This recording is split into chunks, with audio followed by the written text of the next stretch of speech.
Hey, welcome everybody. Welcome to our next episode of the Tickfaw Files. Tonight's called The Gang's All Here, which is not foreboding in any way, shape, or form. So yeah, a couple things to cover before we do jump into the thick of it. You may notice there are some ways that viewers can interact with the game. One of those is through guild coins, which you can find in the chat bar in Twitch. It's a little round, rainbow-colored icon there with the Black Feather Guild logo on it. If you click that, there's a lot of things that you can spend those on. Some of them are emotes, some of them are interacting with the game itself. Definitely take a look through those. And you get those guild coins just by watching the channel and going on raids with us, things like that. Other ways that you can interact are through Twitter. Every 5 interactions we get on that tweet right there, and that can be likes, comments, retweets, etc. It will give a D4 to the cast and a D4 to the GM. With this being Monster of the Week, less important for the GMs, but they can still use them for different things. And yeah, that'll give us a chance to boost our rolls if we're, really struggling to accomplish something and, the dice are not with us. Also, you can do donations through Coffee or through Streamlabs or through bits or subscriptions to do the rest of those. You can see all of those sort of below me and to the right. You've got add a D6. You can give a switch to the GM or the cast, and a switch just means that we can make the other person change their action word. So for example, if Rowan here has some sort of monster charge towards us, we can say it does something else instead of charging towards us. It's a different action word. And so maybe it glares at us or it tells us a dirty joke. It can be anything. Roll with advantage basically just means we roll twice and take the better of the 2 rolls. That has to be declared before you roll. Borrowed success is a new one this season. Basically, you automatically succeed at whatever it is you're trying to do, but through a series of rolls throughout the course of the game, you may lose a success later. So a little bit of a trade-off there, potentially. Complications allow you, the viewers, to throw anything at all that you want into the game, and we just have to basically deal with it. And then the Phoenix Astra prevents characters from dying. So yeah, that is pretty much everything to do with viewer interactions there. Just as a quick reminder to the cast, we have 3d6 currently to work off of, and the GM has no buffs right now. Sad for the GM. But great for us. So yeah, with that, we're going to do some player introductions, talk about our characters just a little bit, and then we'll jump right into the story. Starting with myself, I'm playing Dr. Tilda Jenkins. She is has a doctorate in library and museum sciences, currently working on a project to do some restoration on pre-Civil War books that were found in an old plantation in the swamps of Louisiana. She is very sassy in a sort of dry, monotone way and takes no crap from anyone, as our FBI agent that's been investigating the area found out last week. As for me, I'm a tabletop streamer, designer, and professional GM. I also do writing, editing, and graphic art. You can find me here every day except for Sundays at 7 p.m. Mountain Time. With that, we'll toss it on down to Riley. Tell us a little bit about Jonas and a little bit about yourself. Hi, so I play Jonas. Jonas is, I believe, 28. He kind of came down to investigate some things. He had an experience when he was around 6. Nobody believes him. He says he went to some different world, that it was like the future or whatever. Anyways, but he kind of grew up. He like was served in the military for a little while, and then after his contract was over, he kind of decided to investigate paranormal stuff on his own. So, and he's kind of just like, I don't know, like happy-go-lucky a little bit. So yeah, as for myself, I am a knit and crochet wear designer. You can find me on Instagram, Twitter, and Facebook at Arielle Knits, and I'll just type that out in chat. And yeah. Awesome. We'll pass it on to Yasmin. Tell us a little bit about Savoy and yourself. So Savoy is a no-nonsense, essentially an authoritarian figure over the town. They run everything. They make sure everything moves slowly, that everybody's safe, that everybody's happy. Well, so to speak, happy. And they're not really... What? I was just going to say, sorry. so basically our benevolent mob boss. Yeah, essentially. That's exactly what Savoy is. I'm Yasmin. I'm a illustrator and artist. You can find me on Twitter at @YTatianaArt.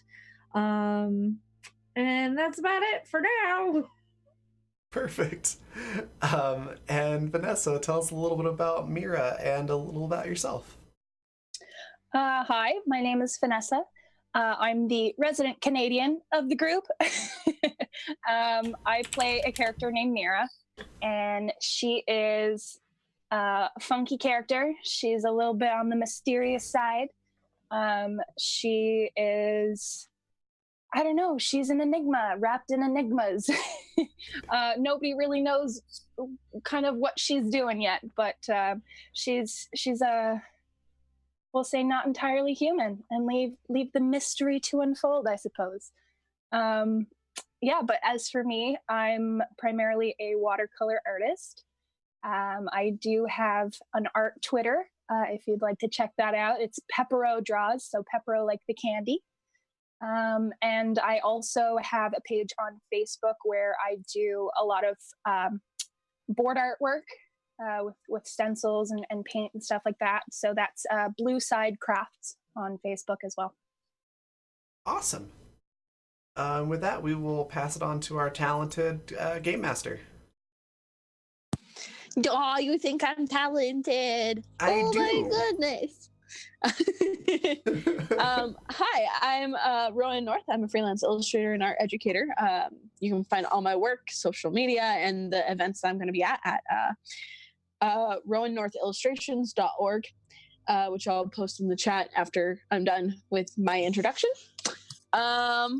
And actually have a special friend with me. This is Quoth, the Raven Griffin.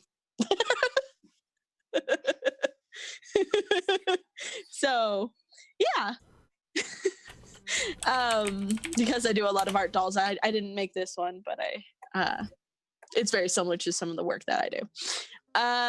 So let's talk about what happened last time and what we have in store for this time.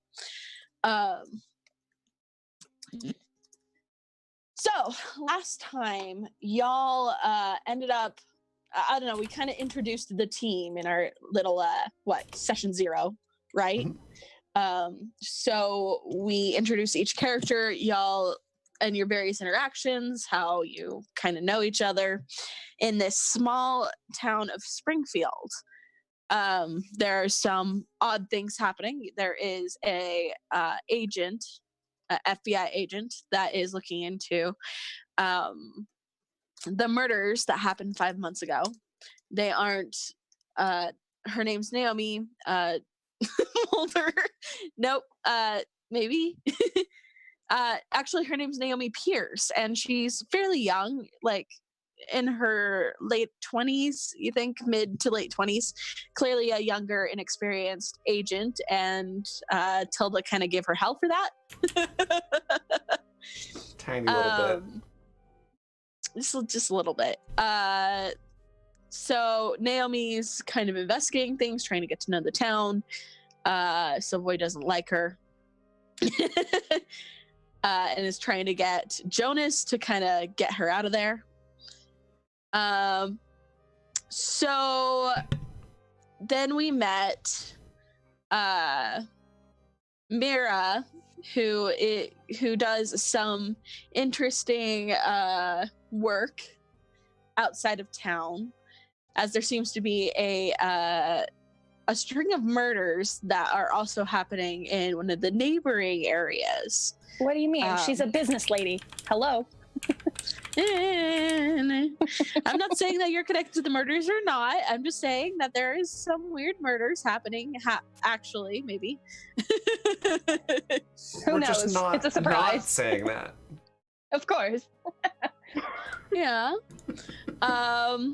So Mira ran into a goblin just outside of town. The goblin didn't really say what it was doing, aside from it was hanging around some major destruction of some trees in the area. But the goblin did threaten her that say either basically you're on their team or you're not. So Mira wasn't amused at that. You met Kyle, who runs the Airbnbs in the area, is kind of like the second wealthiest guy in town. And then finally you met Lily. Lily, who appeared in the middle of the road, and Mira has taken them in. My child now. So I think, let's see, we have a few things that are character interactions that we wanted to do. Tilda, you have a phone call to make, I think. Yeah, I need to make a phone call. But that's one of the things. Then Jonas is going to have breakfast with Savoy, right? Yeah. Correct. And then Mira, you got to figure out what to do with this little girl. Yes. So, huh? So I think actually let's start with breakfast with Savoy and Jonas. I think that would be a fantastic way to start us off. So just Set the as scene. Savoy said, at 7 a.m. sharp, a limo shows up. And I mean, it's not your traditional limo. It's a little bit shorter, but it's nice. It's polished. There's not a drop of mud or dirt on it. And it just pulls up and waits for Jonas. Damn. She was serious. Okay. And he just hops in. Just like pokes his head and he's like, hey, can I'm supposed to get in and go to breakfast. Can I get in? The driver actually gets out and opens the door for you. And then goes back to the driver's seat. Oh, yeah. Thanks. There's like some super chill elevator music playing in the car. And it takes Main Street and past the town. It winds down a very well-maintained road through the curves of the deep South Forest. And you pull up eventually at this beautiful, pristine, classic Southern plantation home with the most gorgeous, colorful flowers filling the garden. And everything seems to be in its perfect order. There's people working in the garden, trimming flowers, pulling weeds, whatever. And they kind of look up at you and they go back to their work. Jonas looks down at his cargo shorts and his t-shirt and his sneakers, his dirty old sneakers, and he's like, I think I might be a little bit underdressed. And your chaperone, who is the driver, is the driver, would just say, there's no problem with that. Savoy did mention that you might look a little out of this place, but worry not. We do not judge. And escorts you to the front door and opens the door for you. And it's like it's like out of a Southern fairy tale kind of thing. Everything has a place. Fine china, huge mirrors, beautiful portraits of the family. There's a parlor and a sitting room and a tea room. So very Gone with the Wind up in here. Oh man, it's excessive. And as So far as Gone with the Wind meets Jane Eyre or something. yes, like it's also surprising because Savoy doesn't appear like an excessive person, but like you could probably sell everything in this house and walk away a billionaire or more. Like it is fancy. And you are brought towards the back of the house to a smaller dining room. And as you're being brought there, Savoy walks in with a towel around their shoulders, wearing tank top and trousers, and kind of looks a little surprised and picks up their shirt, pulls it over their shoulder, and starts buttoning up. You're like, oh, you arrived a little bit sooner than I anticipated. Welcome to my home. Oh, hey, hi. So Jonas, when he first entered, seeing how nice it was, had taken off his shoes. And so now he is walking just in his socks throughout this grand house, and he's a little bit embarrassed by the whole situation. It's like, yeah, sorry, Good morning. Good morning. Nice to see you, Savoy. I trust you slept well. Oh, I slept great. So great. How'd you sleep? I slept. Here, take a seat. We'll get breakfast started. And as Savoy pulls out a chair for you and then seats themselves. And the moment you've been seated, a butler comes in and brings you tea. And then Savoy kind of like thinks for a minute and says, would you prefer coffee?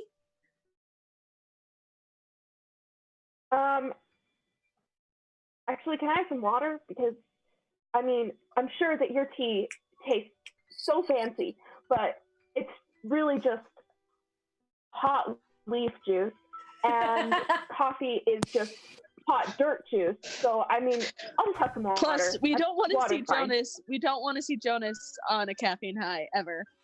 Even older Jonas. Let's be real here. So Savoy nods. It's spelling trouble. And the butler walks away and eventually comes back with crystal glasses full of water. And then goes back, and you can kind of hear the kitchen coming to life. And Savoy takes a deep breath and kind of looks over everything, looks back at Jonas and says, are you uncomfortable? What? I wouldn't say uncomfortable. I would say a little bit shocked, maybe. A little bit shocked, yeah. I was expecting like a very large prison. But I mean, this is really nice too. I'm glad that you think it's nice. It's a little bit much for my tastes. I probably would have preferred a prison, but that aside. You haven't seen the downstairs yet. Wink, wink, nudge, nudge. Say no more. We won't get into that. So, Yet.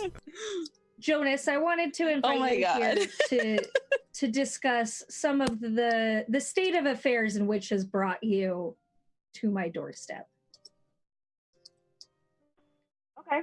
We both understand the situation at hand, and I was hoping you might be able to illuminate me a little bit more on some of the information you may have found. But I also had hoped that we could discuss the young agent who is poking her nose in things that probably shouldn't have noses in them.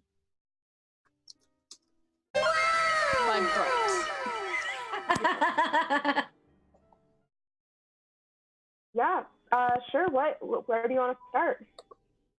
Let's start at the beginning. How did you hear about all of this? Did it made national news, but what was it that brought you here? I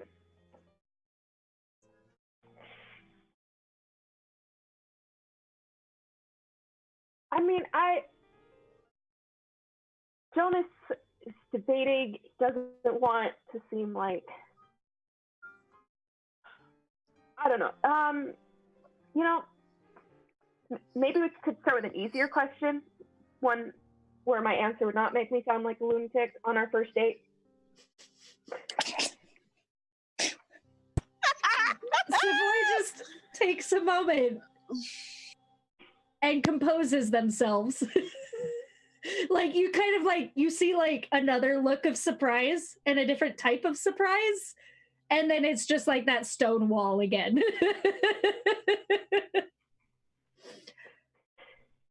I'm loving this, but Anything that you tell me, I will not think that you are a lunatic for. All right, so it started like what, 23 years? No, wait, 22 years ago? It doesn't matter.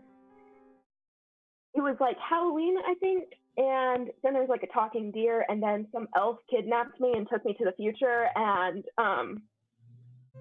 then there's like all this nonsense, and like I learned magic, and then like there's like supposed to be a war or something, and there's like this is what a train wreck looks like. I think this is what a train wreck looks like. And then, you know, like we defeated some like big bad evil, I think. Somebody died. I really liked her. She died. And then did somebody else die? I can't remember. But basically all my friends are there, and so like I think I'm older than them now, if that makes sense. I don't know. You see, like, there's a twitch, like a twinge in Savoy's face. And they put both their hands on the table and they say, I believe you. And is this experience, this is what has drawn you here?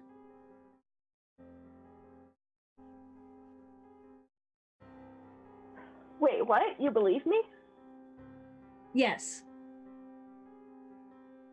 Okay, yeah. So that's what brought me here. I'm basically looking for the start of a war, I think. Can you tell me more about this war, you think?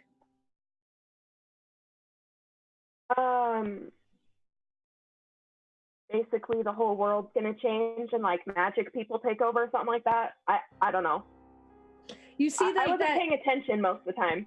You see that twinge in Savoy's face, and it's almost like a nervous tick that they give, like that they show, and then it's composure again, and their eyes kind of dart to the side, like there might be something there.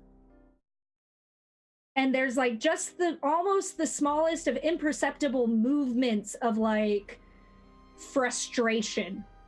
And then Savoy looks back at you and says, I think I understand. And you believe this might be where it starts? I honestly don't know. I'm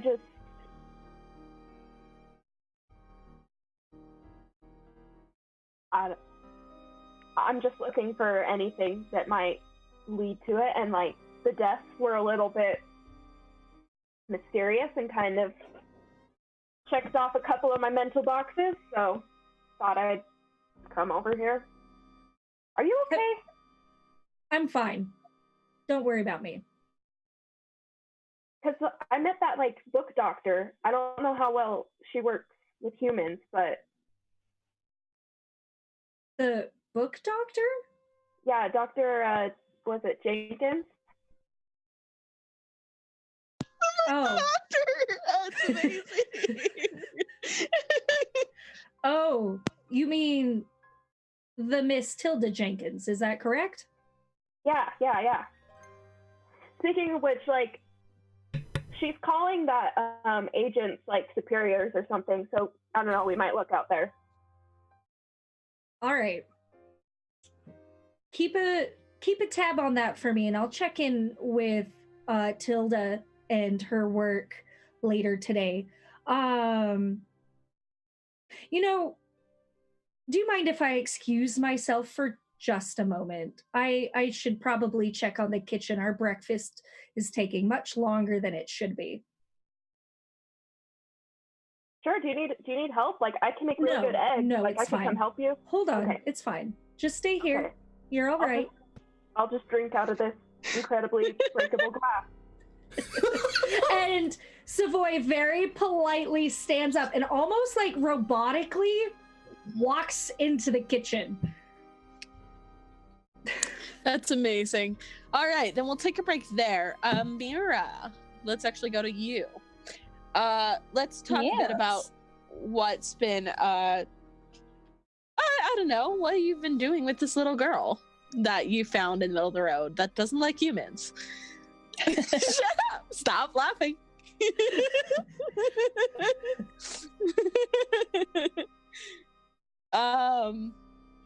So I mean, Lily, I know it did. Shut up.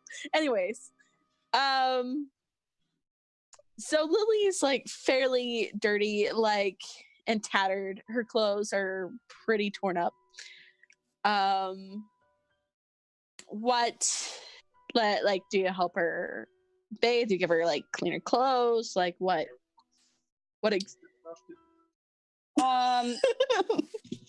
Yeah, so I would assume that like Mira takes her back home, kind of dumps all of her belongings neatly to the side, and kind of helps Lily get situated.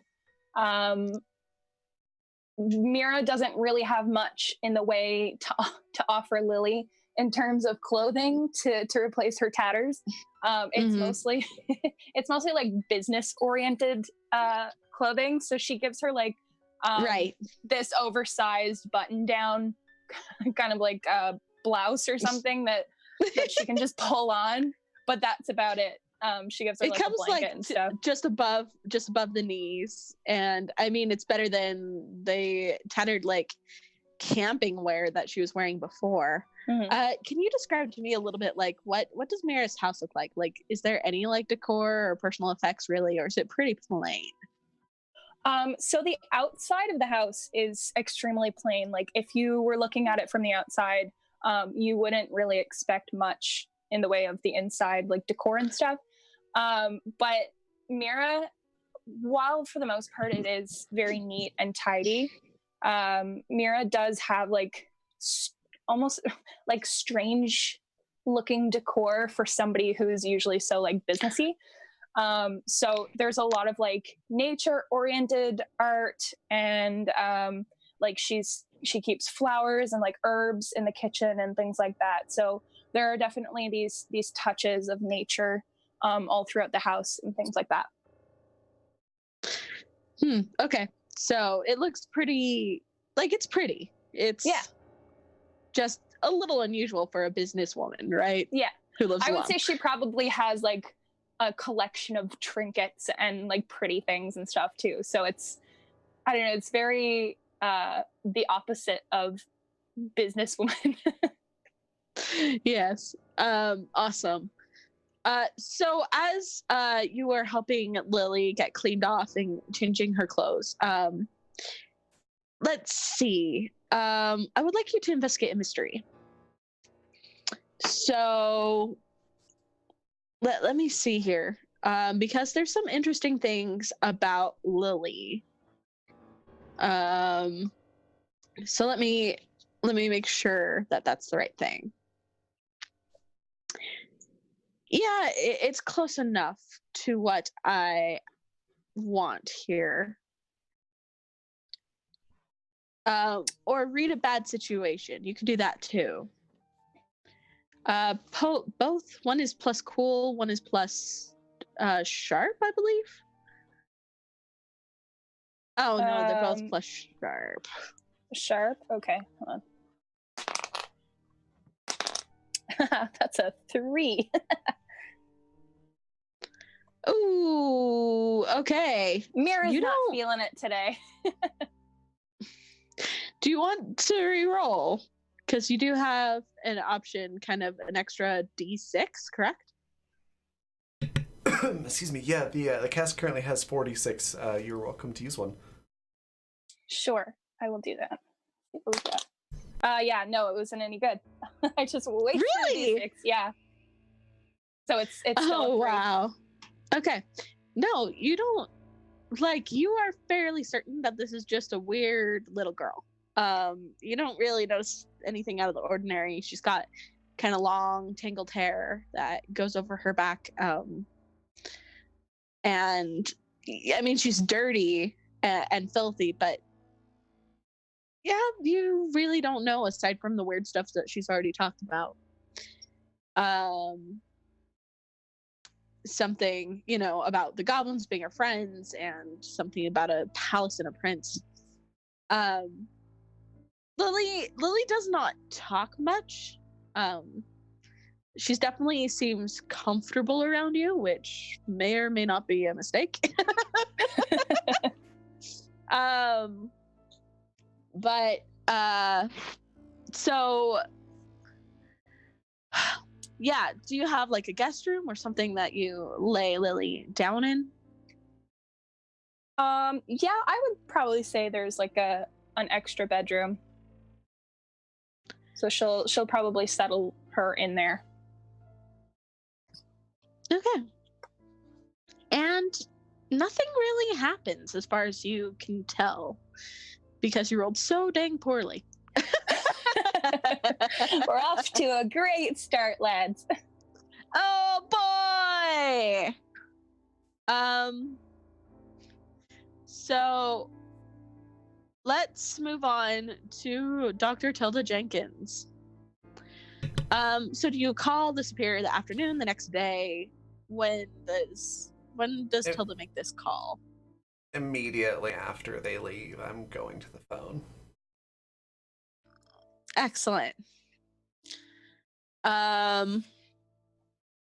So you call the number of the on the phone, and you get a man's voice that says, "This is Agent Stern of the investigations FBI. Hold on, investigations branch of the FBI. How can I help you?" Wait, it's the investigations branch of the Federal Bureau of Investigation. Isn't that kind of redundant? I was the one who named it, ma'am. Okay, that's fair. Hi, my name's Dr. Tilda Jenkins. I'm in Springfield, Louisiana. I just had to call because I just had a very interesting visit from one of your agents. They were kind of harassing one of the patrons of the library in which I work, and then started making wild accusations at me that were very baseless because I just tried to see what was going on, why they were being loud in the library. So I needed to file a complaint. Springfield, there's the sound of some of the clicking, that really light clicking, so you can tell like this is like one of those really nice keyboards. I mean, this is 2040, not like that, that's like gaming computer. I'm talking about like I don't know, those Apple iPad like soft keyboards. Oh, I see.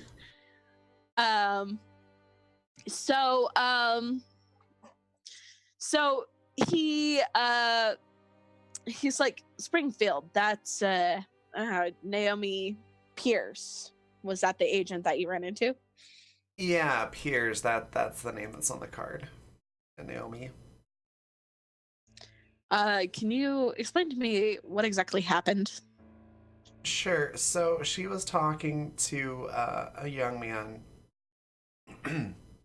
I'm not entirely sure what their conversation was about in its entirety, but I came in because, well, the young man was having some trouble communicating, and he looked like he could use, just a sort of a break in the conversation to collect his thoughts.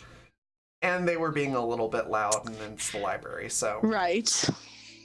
I went over and made sure, that everything was fine. And your agent Naomi, um, was asking me about this guy. His name's Jonas. He's been in town for a little while. And anyways, I just mentioned that he hadn't been here that long, and she was asking questions about the Tickfaw murders, and I just mentioned that he, That wasn't would around. be, well, the Tickfaw murders is exactly what she's supposed to be looking into, so that Which would follow, is yes. fine, but when I mentioned that, he wasn't around town during that time that it happened, um, she just got rather defensive and eventually just said that, I could be considered an accomplice to murder for asking a question. And when I asked her to follow proper procedures of, giving me her badge number, she deflected several times and then just got more and more agitated. She might need like a sabbatical or something. She seems very stressed. Um, anyways, it was very unprofessional conduct, and saying things that you should probably have a warrant for. Understood. Thank you. What was your name again? Dr. Tilda Jenkins. Dr. Tilda Jenkins. Thank you for this report. I will talk to Naomi, Okay.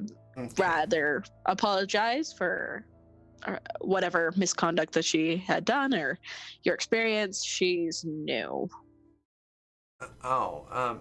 Maybe just, she just seems really stressed. I don't know if she needs a vacation or maybe, just a partner. Um, she just seems like she's out of her element here. Yeah. I'll take that into consideration. Thank you. All right. This Agent Stern, his first name's Henry now, apparently. Yeah, thank you, Mr. or Agent Henry Stern. Of course. So he hangs up. You get the feeling like, well, one, yes, he is going to definitely talk to Naomi, but you don't know how seriously he took you. Probably not in the very phone call. serious. Probably not. Like he's not super. Yeah, it's clear that Naomi's not going to get in like a ton of trouble, but she is going to be kind of called out and written up probably.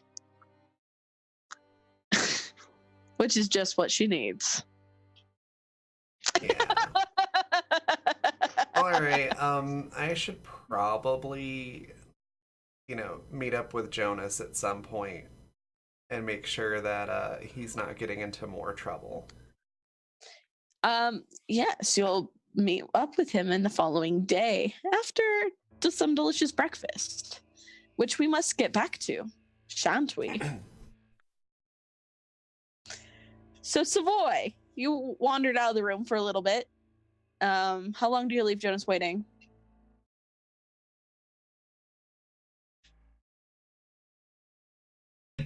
You're muted there, Yasmin.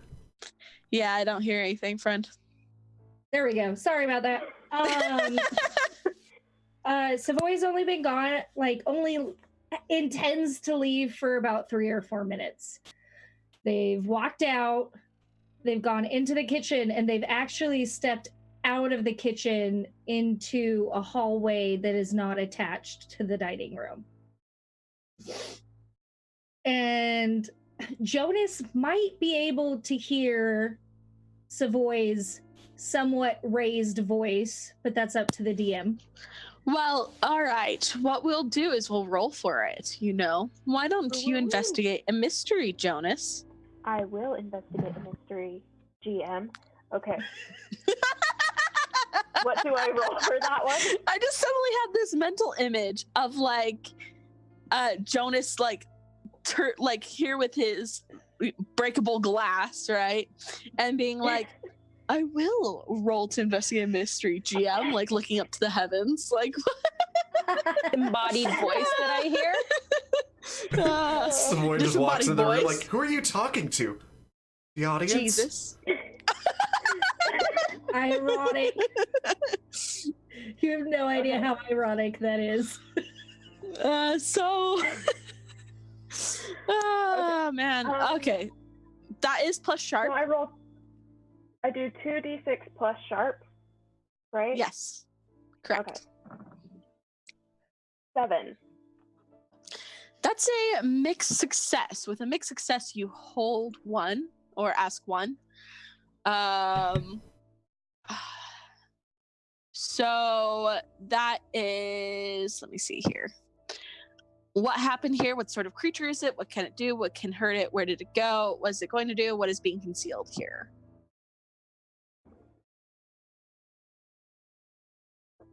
Okay, what is being concealed here, I guess? Or what's being focused? Yeah. I don't know if it's concealed, but Concealed, I think, is fairly accurate. Jonas. yeah, I'll do concealed. What's being concealed here? All right. Yasmin, what is being concealed here? So Savoy has stepped out to what appears to the unseeing eye to have a conversation with themselves. And at first, you just hear, you never mentioned a war. You never mentioned your people coming into this world other than yourself. You never mentioned any of this. This changes things. And then you hear what kind of sounds like Savoy, but a little bit different. And they say, well, there are many worlds out there. You don't understand the machinations that are going on.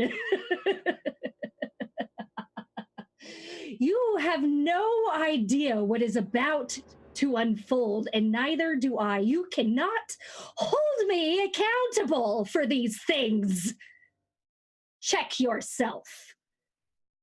And you hear Savoy clearing their voice. And you hear the second voice counter whatever Savoy might have started saying and say, if you don't check yourself, I will, and we will see how your city burns.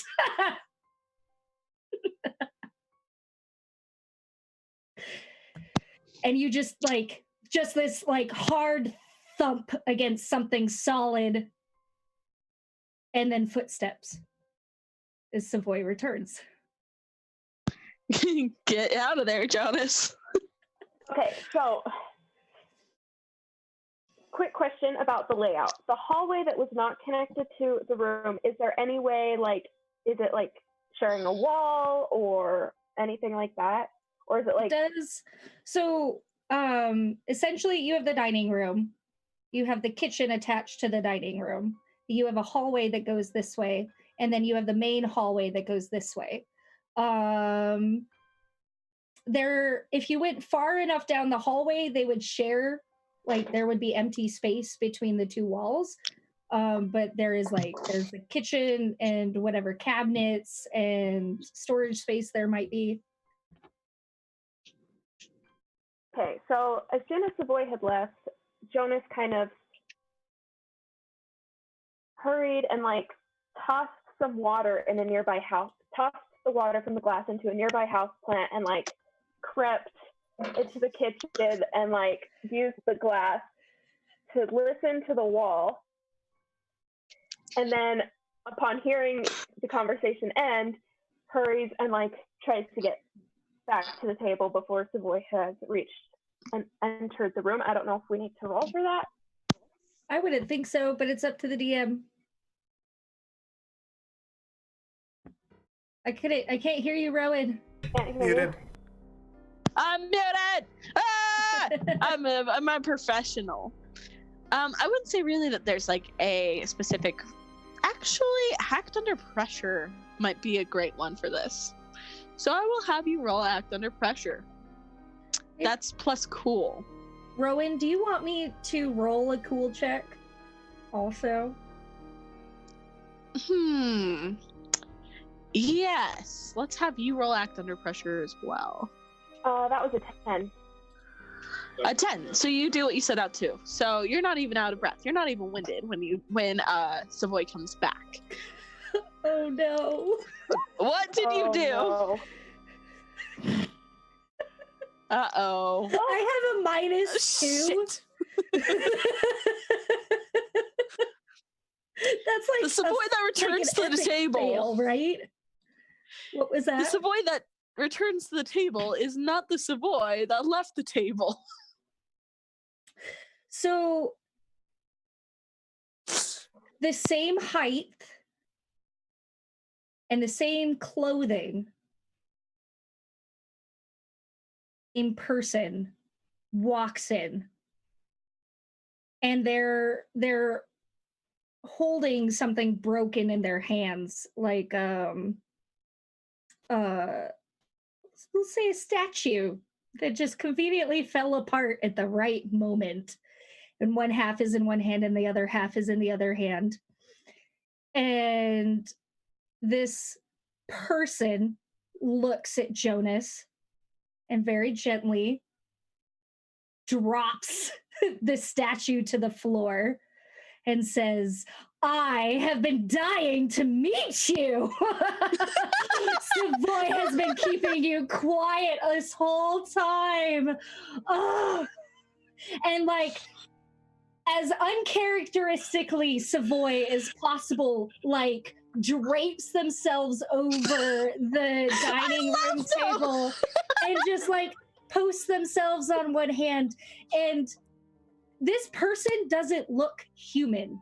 They have feathers growing out of their face, like Howl from Howl's Moving Castle. They've got long, twisted, pointed ears. Their hands have become like gnarly talons.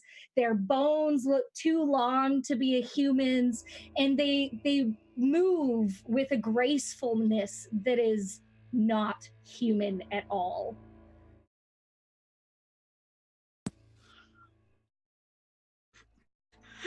Well, Do I need to roll cool for this, or act under pressure? you're or am I- fine. I'm good. Okay. Yeah, just role play it out, dude.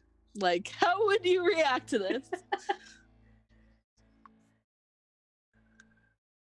Is Savoy cheating on me?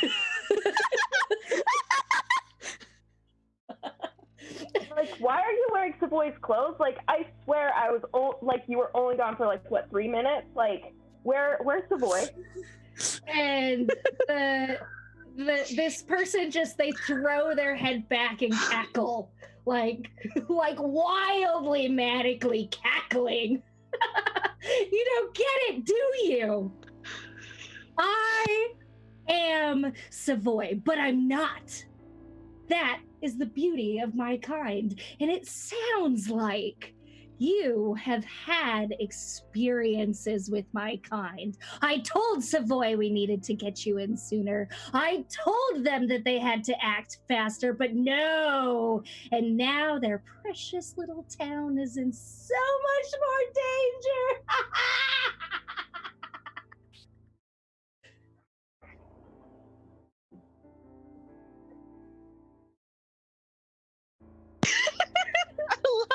I love your thinking face. Can you explain it to me one more time? I just need one more time. The Savoy imposter almost climbs over the table from their chair to like look over you, and there's something very wolfish in the wide-eyed visage that they now wear, and they say, I am one of them. I am a changeling, but unfortunately, Savoy will not get out of this goddamned body. So I have to share it. I just got the chills. Oh my god.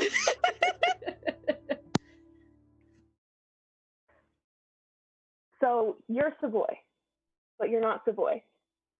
Yes. You are clever.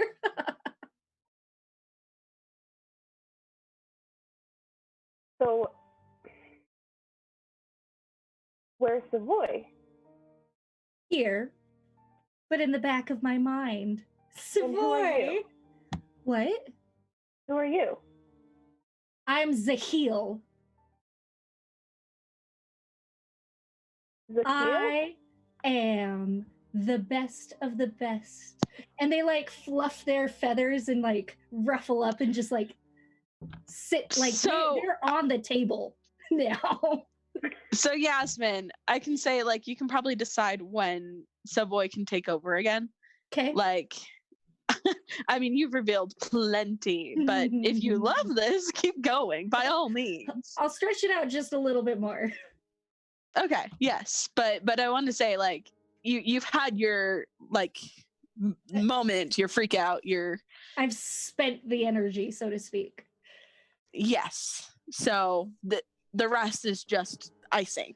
Yes. Cool. So wait, so you're with the other side? You're the war? Are you the war?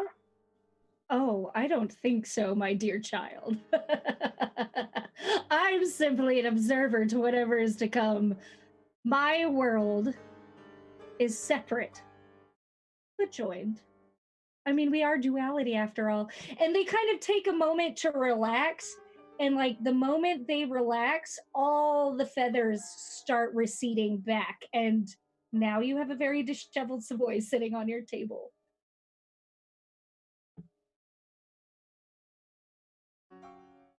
I'm So wait. so sorry. And Savoy like really awkwardly climbs off the table and straightens their clothing out. You didn't have to get off the table. That was fine. No, I did. I did have to get off the table. So did you ever find out if breakfast was ready? Yes.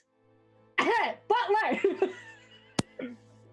And the butler comes in like the tray's clattering just a little bit, and the butler then like sets the tray down and serves you this eggs and benedict with the most scrumptious plantation bread ever, drizzled in excessive amounts of honey, and there's a side of bacon, and they set down two little bits of like two long glasses of orange juice and champagne, but doesn't say what's in them and walks away.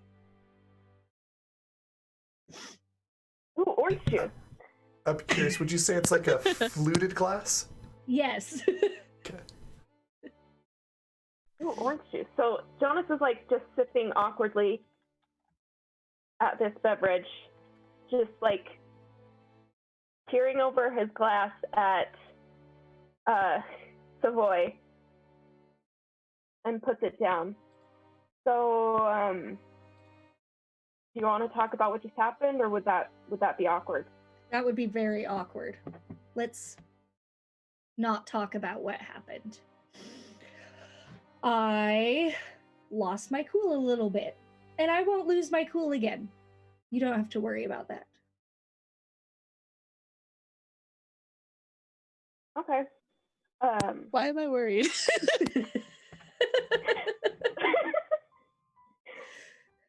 So then Jonas takes Hello, another yes, awkward this is sip. God, and I am very worried.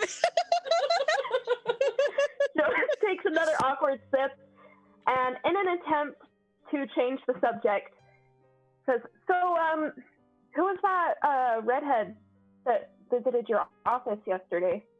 Oh, I believe her name is Mira. She's a citizen here, but she's often away on business. I don't know very much about her. She keeps to herself. She keeps her place tidy. It's over She does keep her- whatever the work it is. She doesn't get on anybody's bad side, and I haven't had to confront her. That's good. That's good. So are you going to show me where the murders happened today, or Would you like Or- to see the murder scene? yeah. I mean, yes, that would be awesome. We do need to stop by the sheriff and let him know, and then we can be on our way. And All Savoy right. just drinks the entire flute.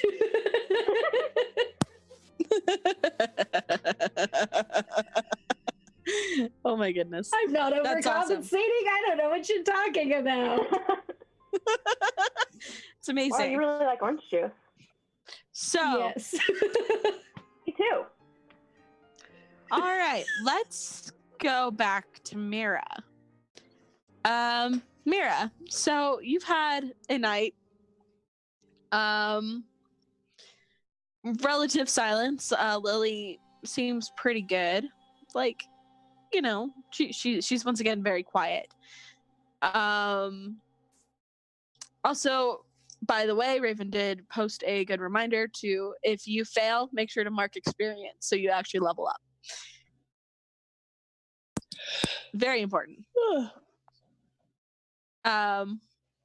So yeah, Mira, I don't know. Like, do you sleep? Do you not sleep? Like, That's a good question. I never thought about it before. I would say that Mira doesn't really sleep per se, just kind of rests her eyes, and that's about enough to re-energize her when she needs it. so So where she did kind of exactly pitters did you- around. Yeah, so where exactly did you lay Lily down? There's probably not a whole lot in her spare room because she lives alone, so she doesn't really need it. Right. So I would say probably she would have hauled in some extra blankets and pillows and made her like a little blanket nest on the ground. Oh, in the that's spare room. adorable. Yeah, and just kind of like made sure that things were tidy and out of her way, so that she would have a proper place to sleep and that she was comfortable enough. Yeah. And Lily's very grateful when you do this. She's like, "Thank you." You don't know, like, you maybe get the feeling like she has spent many a night sleeping on cold hard earth. But either way, so Lily has her own kind of separate room, basically, is what you're saying. So you wake up the next morning, and do you just pit around before you check on Lily? Like, do you let Lily sleep in? Yeah, Mira lets Lily sleep in, but it's kind of interesting, I think, the way Mira's demeanor has kind of changed now that she's back home. And even in Lily's presence, like when she wakes up or gets up in the morning, she seems so much more at ease. She's got kind of like more of a bounce to her step when she walks through the house. Her expression isn't so uninterested. She kind of, you know, she's definitely different. Like, it's noticeable that she's not this kind of stoic face anymore. I see. So yeah, some time passes. Like, Lily is in the side room. You don't hear anything from that room. Do you go check on her, or? Yeah, Mira goes down and knocks on the door, and calls out to her. Did Lily give her name when she found her the other night? Yes, I do believe she did. She did say her name was Lily. Mira does not call her Lily. She knocks on the door and says, "Human child, are you awake?" There is no answer. She like opens the door and peeks her head in. There is no child. There is nothing there. you can tell that the bed was slept in, that Lily was definitely there. I mean, Lily's clothes are still there. The dirty clothes that she came in with, like there is definitely was a child here, and everything is kind of like mussed up, like she was tossing and turning. But Lily Mira goes into the room and she kind of picks up the blanket and like shakes it as if she shakes it, maybe Lily will fall out of it. Pew! There goes a Lily.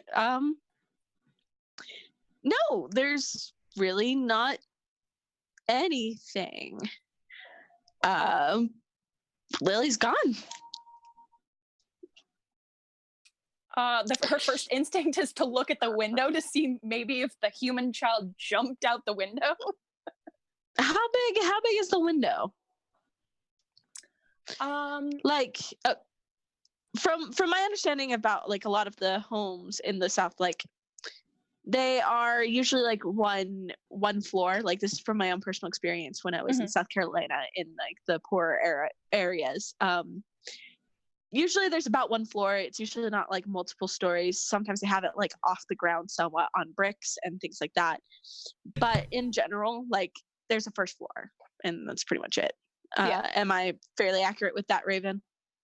Yeah, especially in like the swampy areas or lowland areas of the South. I would imagine there's probably a crawl space underneath the house in lieu of a basement. Yes. Probably only accessible typically from the outside. But yeah, unless you're like, you got a big house or a fancy house, it's probably a single story. Yeah, and I mean, granted, there's the apartments, and the apartments are multiple stories, of course, but in general, like, that's what you'd expect. And yeah, you probably do not have a basement because there's the risk of flooding in rain. Definitely not going to be basements in that part of Louisiana. Yeah. No, not at all. So yeah, you have one story and that's it. So really, how big is the window is really a major question. I would say enough to, like, you know those double panes where you can try to slide it over a little bit? Right. Yeah, so kind of like one of those. It's not huge or anything, but you can kind of slide the pane over. Okay. I may have you roll investigate a mystery, I think. Because I've been doing so great with that so far. I know. That one's sharp, but yeah? Yes. That's a 7. Okay, mixed success. So you can ask one. What happened here? What sort of creature is it? What can it do? What can hurt it? Where did it go? What was it going to do? What is being concealed here?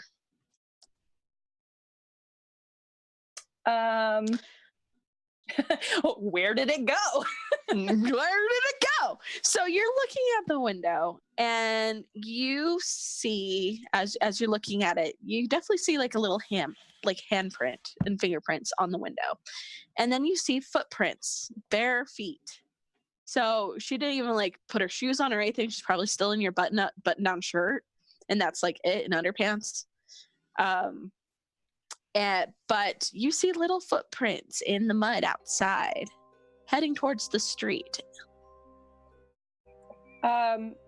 Mirabelle kind of curses under her breath, and it's one of those non-human curses again.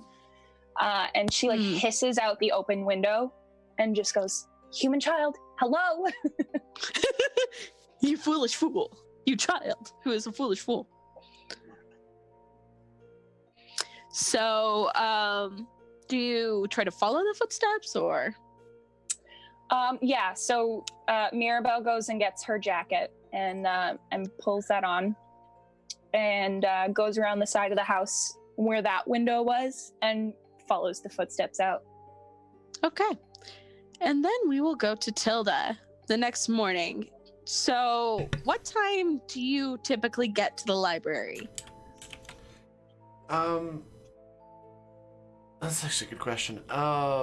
What time was that ridiculous curfew that Savoy has in place on the town? 8 or 8:30, yeah. It's 8 to sunrise. So, wow. It's probably pretty early then. Okay. I'd say like shortly after sunrise. Okay. This is autumn. So probably around like 8ish. Okay. And as you get there, you see something interesting. You see a child standing in front of the library's doors looking up. The child is barefoot, their feet muddy, and they're wearing a crisp white clean button-down shirt that that seems to be an adult size. My child, no. It seems to like come about to her knees. Hi. So, like, do you approach the child? Do you No, that's what I. keep your distance?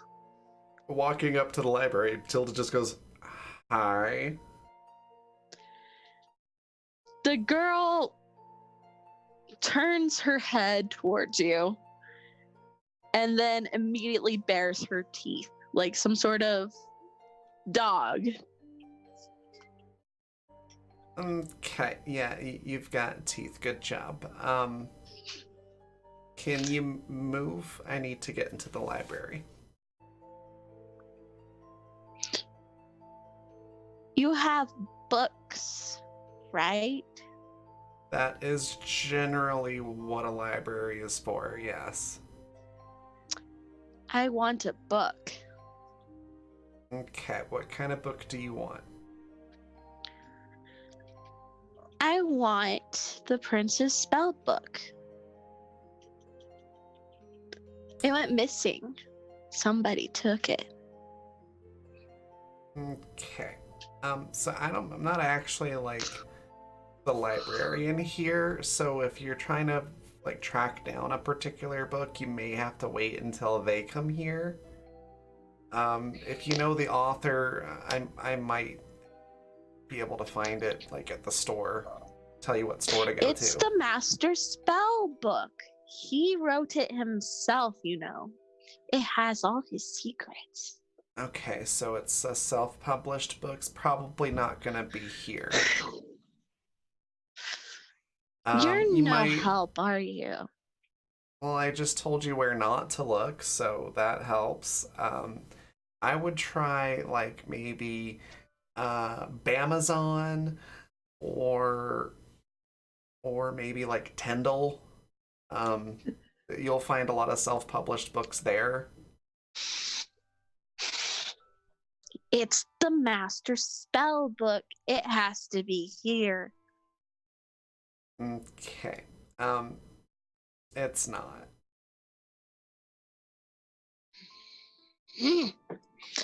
And with that, she turns and runs off. Her little footsie toeses, like just plodding along, completely barefoot. Soft patta against the A concrete. pit of fat. Yes, exactly. Tilda will call after the little girl and just say, "Hey, who do you belong to? What adults are responsible for you?" Don't follow me. That's not a problem. I was just asking a question. And she I just know, disappears. questions are hard. She runs into Okay. the woods. She runs into the woods, although she keeps looking back at you. Okay, that's not my problem anymore. Cool.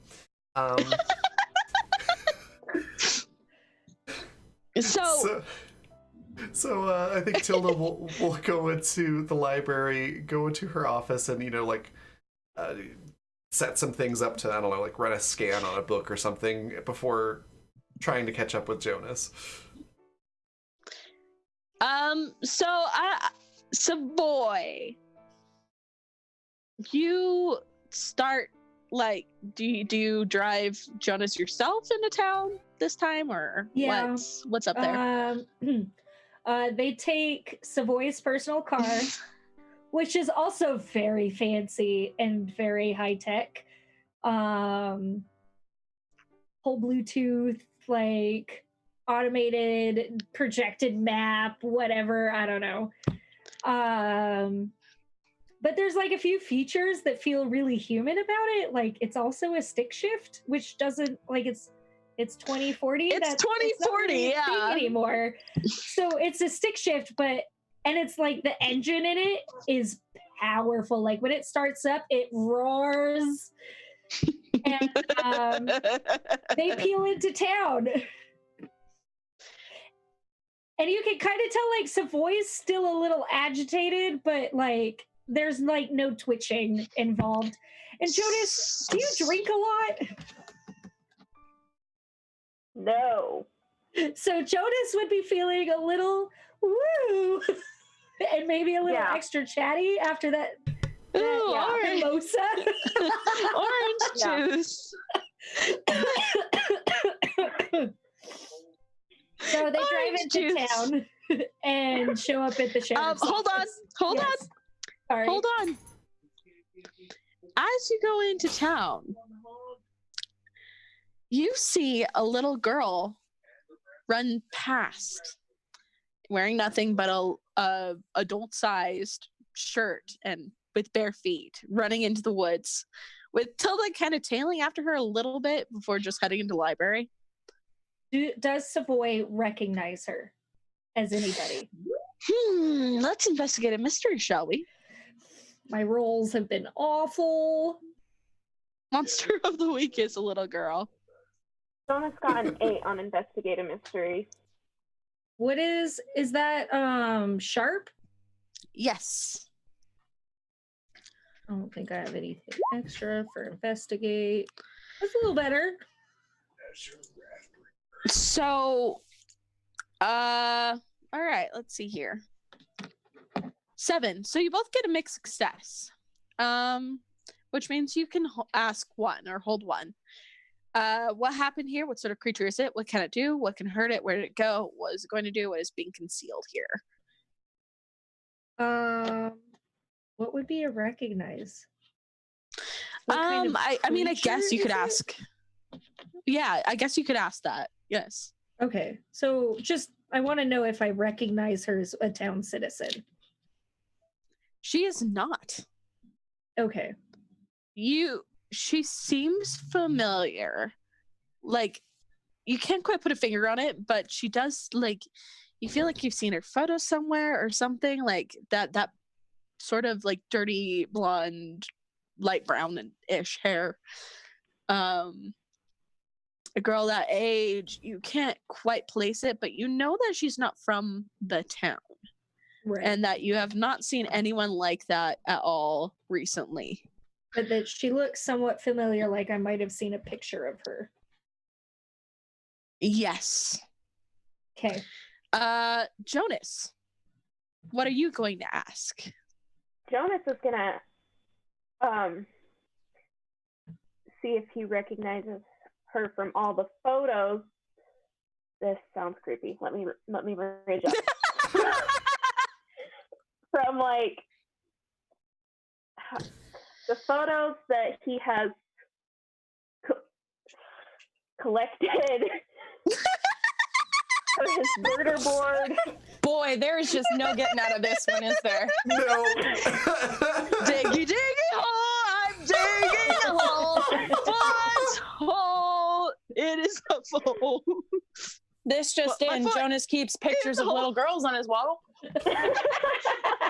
But he does. I mean, to be fair, Jonas, it's not Jonas keeping pictures of just little girls on his wall. Oh boy. There's little boys too. Oh god. Oh my. Sorry. That's like saying that's not the only kind of porn I have on my laptop. I say that more often than I should. Sorry, go on. I feel like all of us are like now completely red-faced. Oh my god, that's amazing. Alex Yes, says, basically- Jonas, you got some explaining to do. It wants to see if he recognizes her as a missing person. Jonas, expert at the taste of his own feet. All right. So, yes, Jonas, you recall a few things. You think about the family that was murdered. You know that it was a family of, the mom, the dad, and 3 little girls. One was the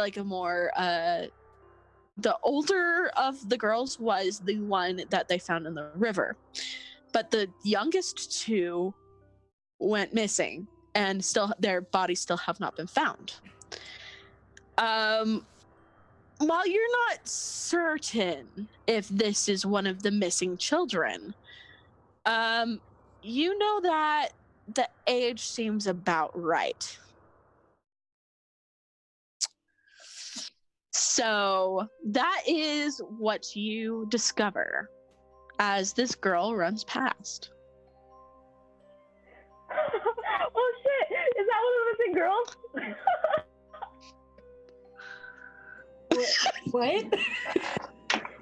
that It's just Savoy's response. girl that just did you see that girl that just ran past? Yeah. She's like the same age as like the missing kid, as one of the missing kids. So this isn't funny. It's not funny. The campers, were they part of the town or were they not? They were not. They were, vacationers. I'm gonna roll a d6 for an act, like just deciding on an action, because. Okay. I have a question. Oops. Sure. I rolled a d5 instead. Are they continuing to drive, or has Savoy That's and what I'm Jonas... deciding. Oh, okay.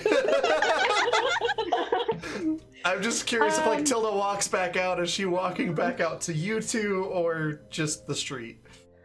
So Tilda would most certainly hear the squealing of tires and the rev of an unmistakable engine as Savoy peels after the little girl in his car, and like they get up right to the forest edge as far as the car can go, and they hop out.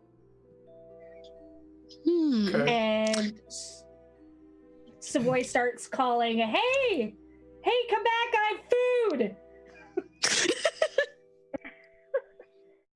I think at You this are point, just the strangest pair of people.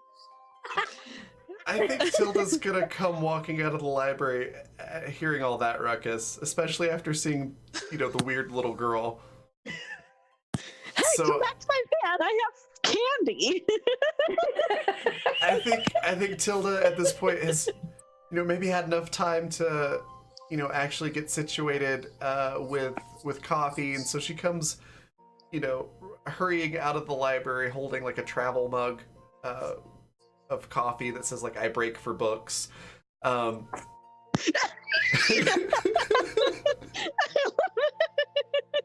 didn't snort. It's just a choke. Oh my god. And she just kind of looks out from just outside the door of the library and goes, "What the fuck are they doing?" Savoy's just in front of the woods waving their arms. Savoy. This would be just a questionable time for Naomi to just show up. Savoy, are you responsible for that little human? She's in the restaurant, just like outside of the street, because you have like little cafe type thing, and she's just there with her coffee, like just doing the open mouth. The scene in movies where like something shitty's or funny's going on and you can't hear it because like the character's on the inside of the glass or whatever. that's Naomi. She has no concept Literally. of what's going on. All she has is a visual. She So, like, she has the her inside of coffee and her toast, and she's just like, while there you hear like just the mumble of the couple people in the diner, like Head tilt, like, what the sweet Jesus? Kind of turning away from the action, going, yeah, can I get, another sugar over here? And the audience just sees this horrible thing happening behind them. yeah, seriously. But yeah, Tilda's gonna call out literally from across the street and go, Savoy, are you responsible for that tiny human? Savoy ignores her. Jonas Savoy. has gotten out of the car at this point as well, and is Savoy. joining Savoy is Hey. like debating on if their suit is gonna get mussed up by like trekking into uncharted swampland. Tilda continues uninterruptedly to call Savoy's name until she is acknowledged. Mom! I feel like Naomi's gonna get the full picture when Mirabelle just shows up. Savoy turns around and says, "Not now, Tilda. I will be back."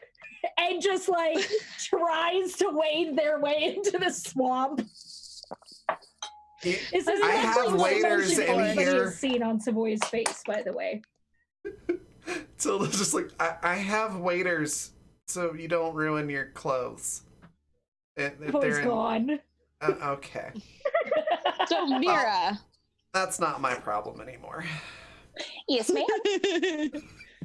Yeah, how fast are you taking out after like Lily's trail? Mirabelle is a quick girl. She's pretty fast. Okay. Yeah. So Savoy and Mira, you're both heading into the woods. I mean, it's fairly easy to follow Lily's trail. Mira, I have a question. Mhm. Do you have like some sort of like inhuman sense, like smell or hearing? Is that one of your skills? She's really strong. I know that much. She's strong. Strong. We She's may dummy have thick. taken the same stats. I love that. Boy, we are just gonna be a pair. Pair of something. Yes, a And pair of Jonas, are you lovely going people. after Savoy?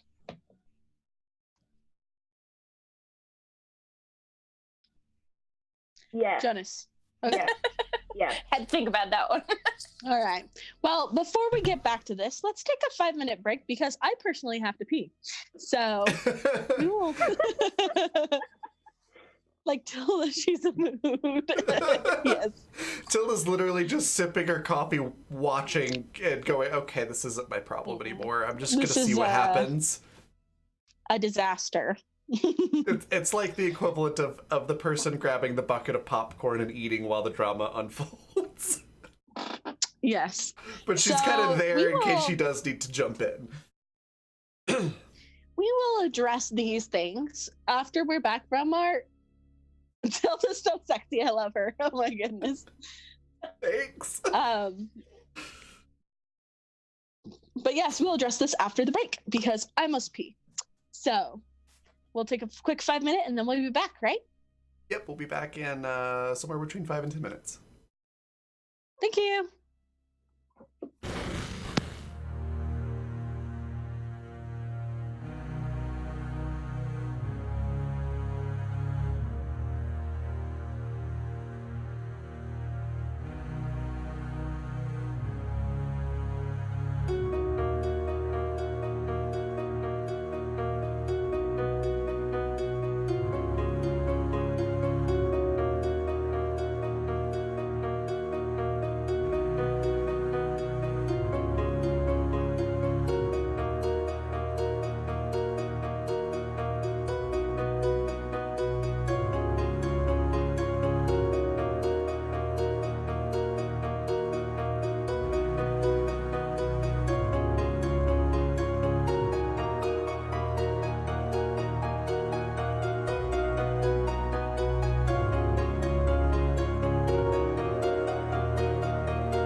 we're back. Hey, hello, welcome back. We ended on a bit of a cliffhanger, so let's hop right back into it. So Mira and Savoy and Jonas, you're kind of running behind, right? I'm trying to see if there's a roll or something. Okay. So Mira, you're heading from one direction. Savoy, you're heading from another. You notice that this girl is fairly quick on her feet. Like, she seems to know the forest pretty well. It's difficult to kind of keep track of her. But she is heading towards you, Mira. Not that you know that necessarily, but I want you guys to read a bad situation. Okay. That's still sharp, yeah? Yes. And that includes you, Jonas, since you're following. Okay. Should I do anything as well from my perch watching? Oh, sweet Jesus. 7. They kind of go out of sight, so I'd say you can't really see anything Okay. at this point. They're kind of behind the trees. So in other words, don't worry. not my problem. Yes. So you probably head back to work, and I'll address you in a second, Tilda, because something's gonna happen. I am I'm making concerned. duck faces at your direction. So, I am concerned. all right. So, what did you guys get? I got a 7. A 7. So, mixed success. Mirabelle is dumb as fucking rocks. I rolled a 4. Wow, Mira, you're Strong really enough to concerned about toss. Lily. Oh my god! Strong enough to toss a small child from here to Timbuktu, but cannot figure out how a fucking doorknob works. You know what I mean?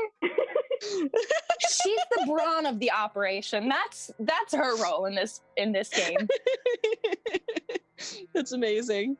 If she was smart, she'd be dangerous. I feel that. I feel that so on an mad. existential level. So, Mira, you are very concerned about Lily, like where Lily is, like, where did Lily go? You've definitely picked up on her trail, like, although you may not necessarily have like monstrous senses and things like that, I'd say by nature of what you are, you probably pick up on her scent or something. Yeah. So you are like dead centered, like bloodhound style on Lily and everything, and so you don't really pay much attention to your surroundings. Jonas, what did you get? 7. 7. So you and Savoy both got a mixed success. So you're gonna read a bad situation here. This is you get hold 1. So you get to ask one question each.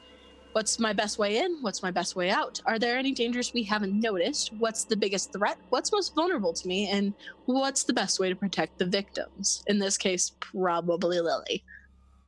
What's Savoy would be looking out for what's dangerous here. Okay, what are the dangers that we haven't noticed? Yeah. What about you, Jonas? The protect one. Protect the victims. Yeah. So, you guys kind of enter a part of the Tickfaw forest, kind of around Springfield. And Savoy, you notice that there are broken trees, just outright just trashed. Much like the cover art where, there are trees that have fallen down, been knocked over by some forest. There's claw marks across some trees. Does it happen to look like it's guiding us somewhere?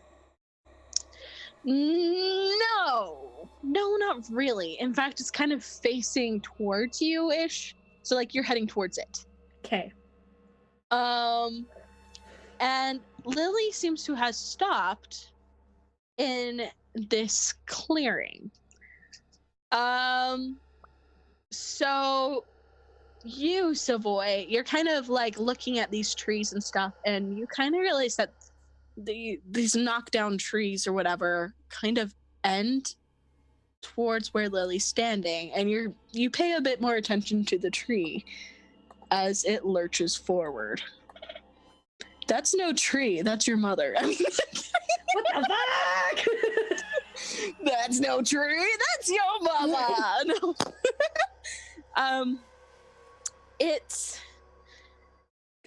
It blends in so well with the trees. Its skin is like the bark of the trees, the cypress trees around you. It is kind of a gray with mossy kind of feeling, almost like moss itself is growing on its skin. It has thick lichenous hair that is kind of like this green, and it has plants and trees growing on its back, and a long kind of hook nose and sharp like branch like teeth. Actually do have art for this. Give me 1 second. It looks kind of like this. It's up on Roll20. Ooh. And on the stream at the moment. It's so pixely for me. Is it pixely for you guys? No. Be looking. Yeah. So, Yikes. yeah. You realize that that's not a tree. Yikes forever. And Lily is standing right in front of it. It doesn't seem to do anything at first, but then it turns towards you and kind of roars as it swipes a big hand towards your direction. Savoy pinwheels backwards. Yes, I'm trying to see if there's like a roll for this. So Jonas, you are trying to, so you see this happen. What's the best way to protect the victims? You do realize that Lily may get knocked down by this thing. Okay. So one of the best ways is to pull her out of the way, get her out of there. There is actually a protect someone move that you could do. Mm-hmm. If that is your interest in protecting the victim. Definitely the best thing is just to get her out of this thing's reach, and it's a big motherfucker, so Yeah. So that was an 11. 11. Okay. On any success, you protect them, okay, but you'll suffer some or all the harm you're going to get. If you get a 10 plus, choose an extra. So you either get to suffer little harm, so -1 harm. While impending danger is now focused on you. You inflict harm on the enemy, or you hold the enemy back. So you suffer little more harm, you take all the focus, you inflict harm back, or you hold him back. So you stop him from doing what he was doing. Take the focus. So, okay. The focus wasn't necessarily on Lily in the first place. More like this creature was startled by Savoy, most of all, as Savoy kind of ran into the clearing and made a lot of noise.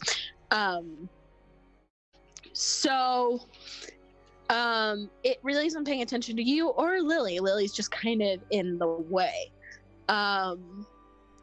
So you run forward, and I guess you're trying to direct its attention in another direction away from Lily, right? Yeah, well, I'm like behind them, so I'm just like jumping, like, hey, over here, Okay. off the rock or something. So it kind of pauses mid-arm stroke, and then picks up a whole tree pulls it out by the roots like it's nothing, and throws it at you. It hits you for 2 harm. Because luckily you were farther away. Do you have any armor or anything? Nope. Nothing? Okay. All right. So yeah, you take the full-on 2 harm. Good job. But Lily is safe at the moment, although she's still kind of standing there. Mira, you hear that? You hear a crack as like a tree is pulled out from the roots, and you hear a roar. But you're not sure what's going on. You're still a ways back, and because you failed your roll. Good job. Make sure to mark experience, but for that one, Yeah, right? I did. But yeah, that's not good. Savoy, what do you do here? Savoy is going to sprint for the child, to grab the child and get out of the clearing. All right, I'll give you a couple options. This is less a protect someone, I'd say, but you could do that. You could also do act under pressure. I'd say probably more of an act under pressure. It's I know. cool, isn't it? Yes, it is. Okay. I mean, I'm gonna do it. Okay. I rolled a 7. Ooh, that's not bad. Yeah, mixed success. So, with a mixed success, you do a thing. Okay. On a 7-9, the keeper's going to give you a worse outcome, hard choice, or a price to pay. Or a miss, things go to hell. Luckily, you did not miss. So basically, yes, you can get Lily out of there. However, you are going to take the focus away from Jonas. So you're going to be the focus, and you also notice that it's muddy, so you will get stuck there. So although you'll push Lily out of there, you're going to be in harm's way. Okay, Savoy does shout at the little girl to run and mutters to himself, I should have brought the damn shotgun. Okay. So you shout at Lily to run, and that kind of jars her, and she gets out of the way. But the thing's focus is on you, and it goes and boom, brings a fist down. You take 3 harm. Real cool. So, and cool. Oh my gosh. Jesus. Goodbye, Savoy. Well, I mean, all right. It's that kind of day. Yeah. So you get squished under this thing's fist, and it hurts a lot, and the other side takes over. And from where Savoy was, there is this awful, terrible screeching sound that breaks away into guttural laughter. And Zahil uses their claws to just rake into this huge fist that's come down on top of them. That would be a kick some ass, I believe. Yep, and I roll Hey, weird instead of my tough for it. Just a quick reminder, the cast has 3d6. Oh, yeah. Feel free to use one Yes, at any that's- time. Okay. Also, I'll if keep that anybody in mind. wants to really make sure we don't die, there's links to where you can do all sorts of stuff that's underneath Rowan's face there. Because I'm 1 point away from like going into dying, just so everybody knows. Yeah. Y'all I'm are pretty- human. I'm pretty sure if you put Savoy and Mira together, they would make one singular functional human. Yeah. I love that. So as this is happening, Mira, you finally get there. In fact, Lily kind of runs into you because Lily's heading towards you anyways. She's heading back. So Mira, before we figure out the kick some ass thing, Lily just literally like almost like barrels into you, and she goes, "Oh, hi, fairy lady." Mira grabs onto the front of her shirt, like, and pulls her towards her upon seeing the mess, and also slaps a hand to her mouth. Wait, she points over in that direction. Mira takes in just this clusterfuck of a scene in front of her, and she's just like, yeah, I think we should go.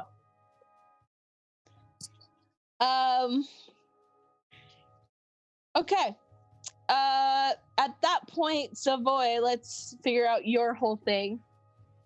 Your better half? Question mark?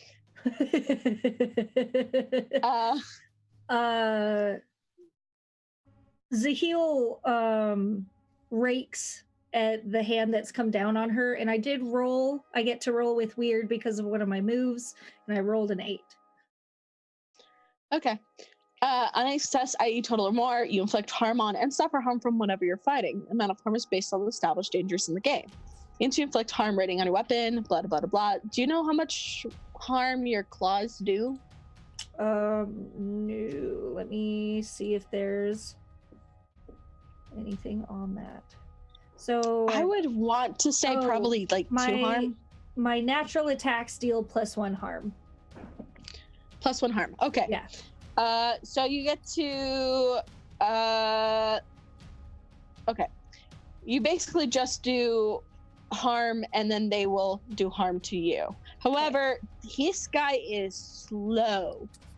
So he's already done his damage, so he's pulling his fist back to do something else. But he doesn't actually get to do harm on you again. Woohoo! Thank God. But because he would hurt a lot.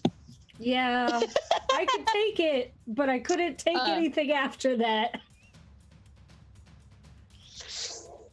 Yeah, it really hurt. Mira, do you see Demon Savoy coming out from under this thing's fist? Yes. And that little sparkle comes back to Mira's eyes that Savoy saw in the office.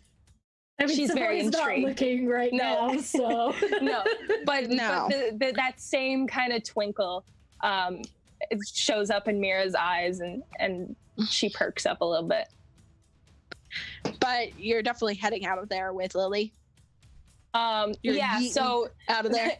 Mira's in the middle of like hauling Lily in that direction to get away. Excellent. So, Jonas, you actually do see Mira. You see Mira running off with his child as they leave. okay. I'm going to give you guys this because you both got mixed success on Read a Bad Situation. y'all know that you can't take this thing right now, and the best thing to do is get the fuck key. Yeah. So Jonas, what do you do? So Jonas is going. Well, first question. The demon Savoy, the changeling Savoy. How close are you to the creature? Like, are you still right under the hand? They pulled back the hand. They pulled back the fist to give another strike, but they're slow, so luckily they weren't able to do it in retaliation, which is really good because this thing hurts like hell. Okay. So Jonas is going to do some like chanting and some like jutsu hands, and then he's going to put his hands into the ground, and he's going to, if I roll it, construct this wall of fire in between Savoy and him and the monster. All right, so you're going to do some magic. Use magic. All right. So that's what you train in chief, and roll plus weird. Plus weird. Woo-hoo. Okay. Are you kidding me? Okay, 9. 9. It works imperfectly. Choose your effect and a glitch. The keeper will decide what effect the glitch has. You have a D6 you can use. Use I will the use a D6. D6. Wait, I add that to what I had? Yes. Okay, so now I have 10. Excellent. Okay. So it does what you want. You kind of put this wall between the monster, which is fairly big. Like, I mean, yeah, it's like head kind of blends in with the treetops of the cypress trees. Okay. Its arms are really long. Like, you're talking like tree trunk. Like, these things look like if an oak tree's roots came out of the ground, kind of big and chunky. So it's got fairly decent reach. You put up this wall, and that's enough to definitely dissuade it. It does this kind of you've definitely bought it some time. Now, what do the two of you do? Savoy's gonna pull themselves out of the mud, and you can clearly see the desire to fight on Zahil's face, but there is an inner conflict before they tear away towards Jonas. Okay. So you guys leave, and you guys get out of there without too much issue. You don't feel like you're being pursued, really. But are you guys gonna head back towards town, or where? Zahil and Savoy have absolutely no idea that Mira was there. They have no idea where Yes, the girl they do is. not. They do not, but Jonas does. So Savoy would probably be heading back to the car unless prompted otherwise. Okay. Well, we'll leave it there. We have something to bring up with Tilda. So Tilda, aside from seeing that weird scene, I guess it's business as usual. Yeah, I guess after everybody disappears off into the woods, Tilda's probably gonna just hang out on the steps of the library, drink her coffee for a little bit. Then when they don't come back, she's gonna be like, all right, I'll get back to work. And she'll go check on the book scan that was going on. So, kind of describe to me a little bit about your setup here. You are doing restoration of books that you found at the plantation, right? Yeah. So what I'm thinking with the library is that there's probably like the front part of the building, which is the actual library. And then there's a back part that sort of doubles as the office space where she's got like document and book restoration tools and probably some certain chemicals and things like that. And then sort of her own private area of the building, probably with an external entrance as well as the one from like the back office section, where she stores all of her own stuff or super rare or super fragile books that have yet to be worked on. But it's sort of like, this is Tilda's area, and not even library employees go there. And it's got a lot of different things in there, like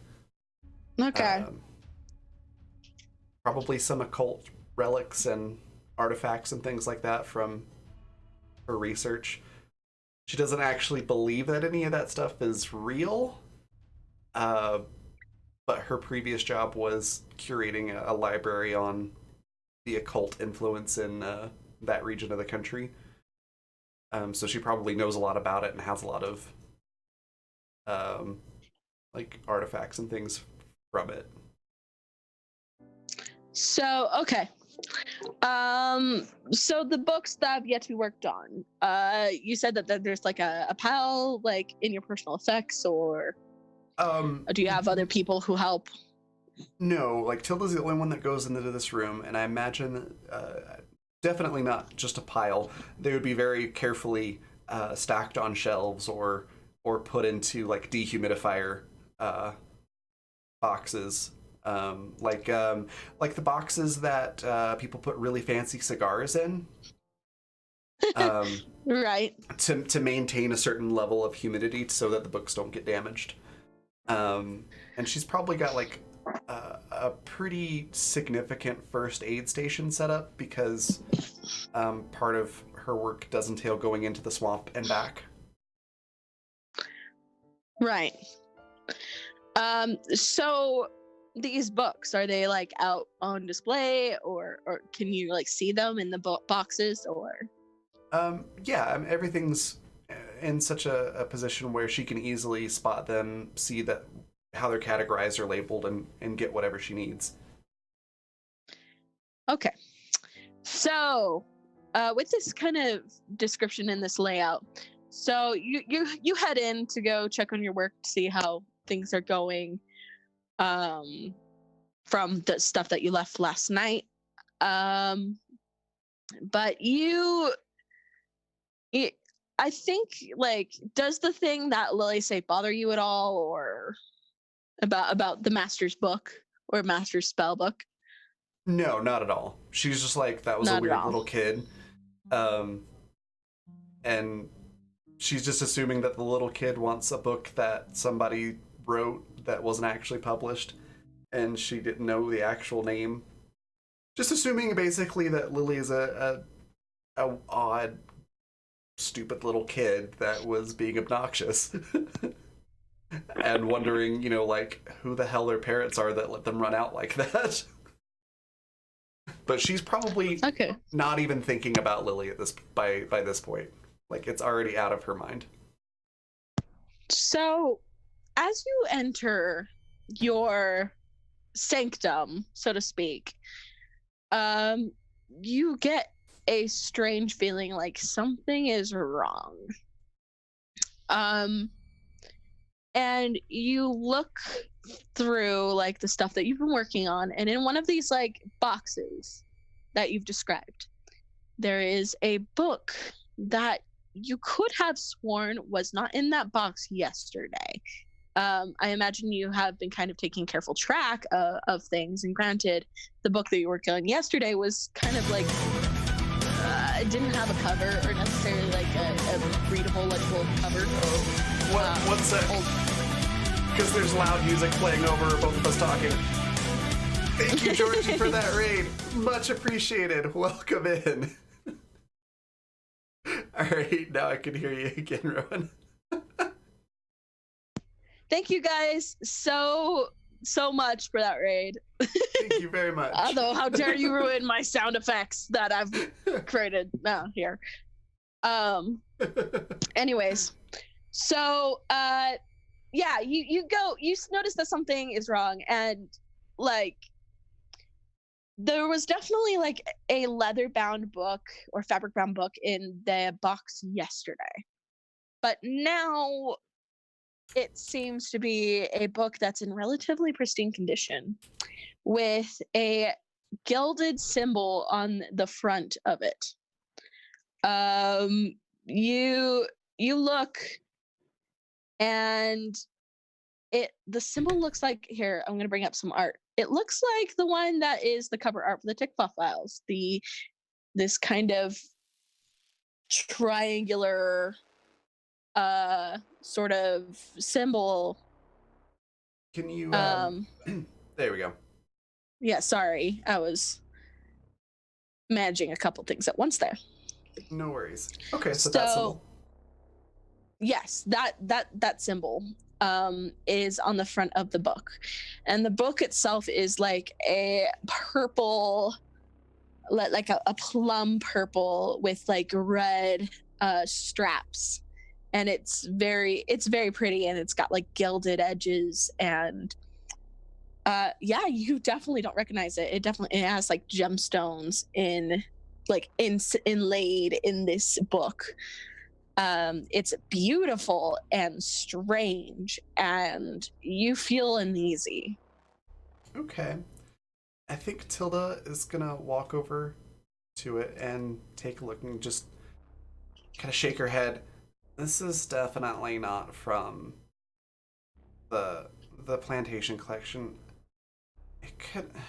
I told Karen not to come in here or put the library books in here. They're separate projects. Karen! Karen! But Karen's not there yet. I'm gonna have to talk to her about this. Well, you don't go in here, book. So she's gonna open the box, put on some document handling gloves, and pull the book out, and try to figure out where it's supposed to go. So the moment you touch the book, you begin to hear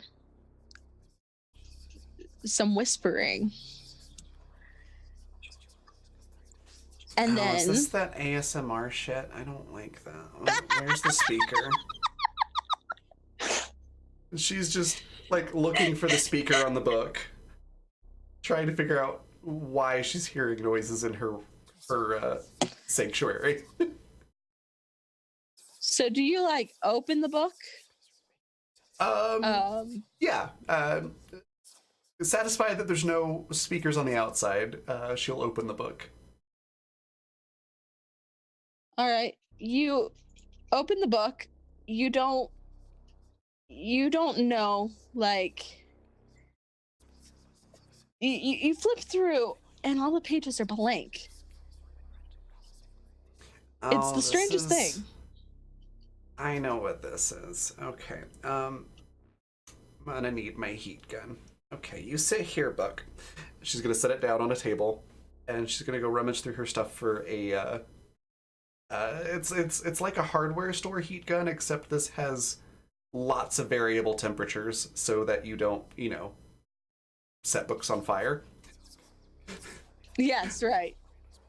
She'll plug it in and turn it to the lowest setting and start trying to very gently heat these pages up, assuming that it's a heat activated ink, and she'll probably grab some sort of compounder or solution that's slightly acidic that she can use to add as well if that doesn't work just right off the bat.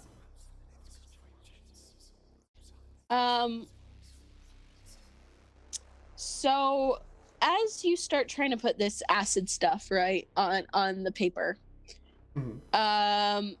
you hear a voice behind you say, it sounds like a man's voice, and is very proper sounding, and it says, "I wouldn't do that if I were you."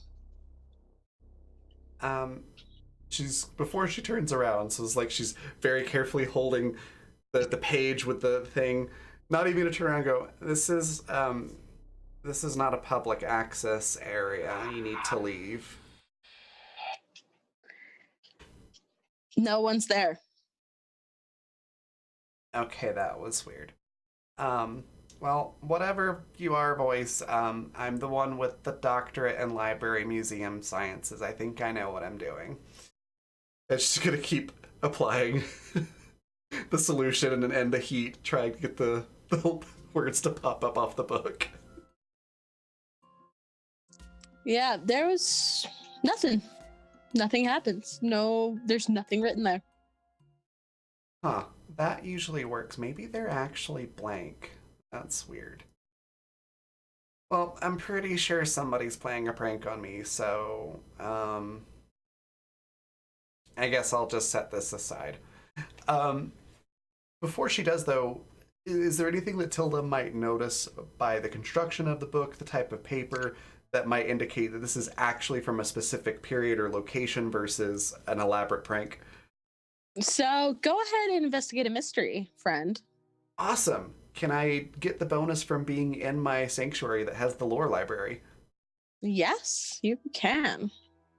So when I hit the books, take +1 forward to investigate a mystery, so long as historical or reference works are appropriate, which they would be. Awesome. Okay.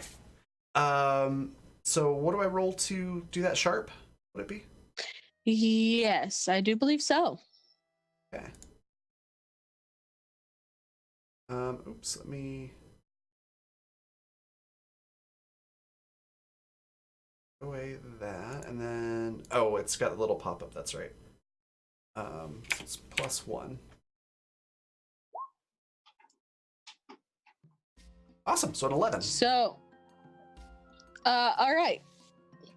So, you get. Okay, yeah, that's a full success.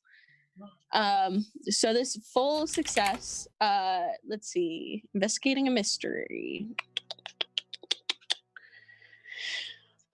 All right. So hold 2. What happened here? What sort of creature is it? What can it do? What can hurt it? Where did it go? What is it going to do? What is being concealed here? So what was that at Raven listening speed? What happened here? What sort of creature is it? What can it do? Or what sort of creature, like what kind of book is it? What time period, et cetera, et cetera. What can it do? What can hurt it? Or in this case, like what can reveal its secrets to me, I guess. Okay. Where did it go? Like, I would guess that's more of a where did it come from? She'd specifically want to know, like, its origin, like location and time period. That'd probably be the first thing that she looks for. Okay. So, as you're looking at it, the paper definitely seems older, but it's dry. So it's kind of strange because it's like it wasn't in the plantation home necessarily, because there's like no mildew or mold on the pages. It's fairly pristine, although the pages have that slight crinkle to it that handmade paper does. Okay. So go ahead. So Tilla's just sort of talking to herself. It's like, okay, so pre-colonial, just kind of talking to herself, noting different things about it that would indicate like what time period it's from, sort of like narrowing it down by thinking out loud. Yes. So what can hurt it? Yeah. So yeah, you know that it's hand bound, using a perfect binding, I think it's called, where it's taking multiple like leaflets and hand sewing it into a back panel. So you can tell like it's handmade, but it's handmade professionally. This is a really nice book.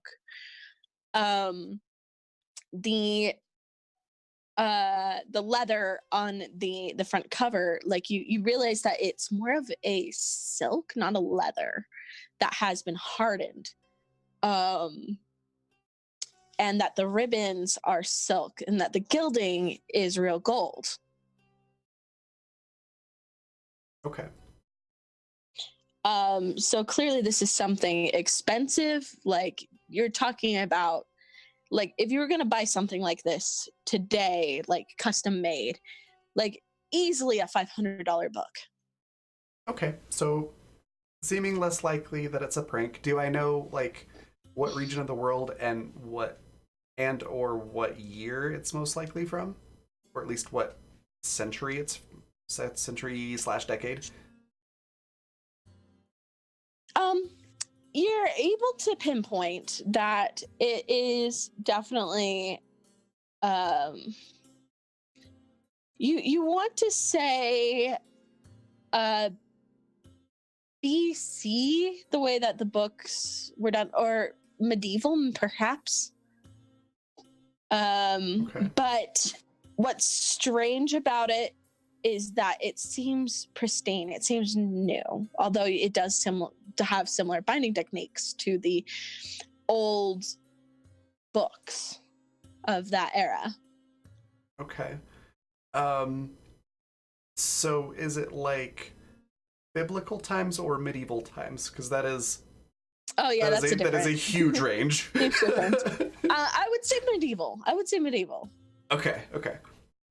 Like, So- because more BC would have more clay tablets and scrolls and things like that. Papyrus, This that sort of is, thing. yes, this is definitely a book. And so, but the binding is like very old style, like you would see in the monasteries in the old Bibles that were hand done. Gotcha. So yeah, Tilda's looking at this and probably, saying things like, okay, so this is definitely pre-printing press. I don't see any signs of it going through a press. This got this thing and that thing. Okay. Well, this is not a prank book, but I have no idea. I'm just kind of sort of holding it in front of her and looking at it. I have no idea why it would be blank.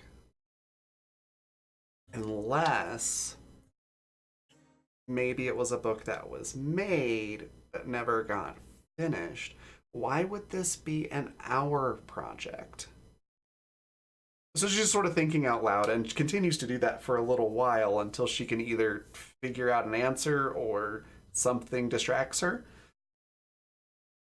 So I'll give you one as part of Investigate a Mystery is you have some words that echo in your mind as you're touching this book and flipping through its pages, as you're handling its cover and your hand like rests upon the gilded symbol on the front.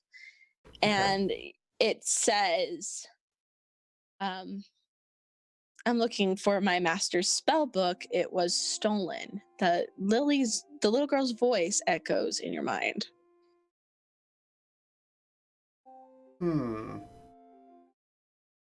Does it have any markings on it that might indicate that it's a spell book or correlate between the two? The only other thing I guess that I could say is that the symbol on the front of the book does have some correlation between actually some Hindu markings, specifically the marking for heart or center or core or spirit, is that inverted triangle. Okay. Then she'll probably keep Lily's words in mind, and she will pull out something that here we go.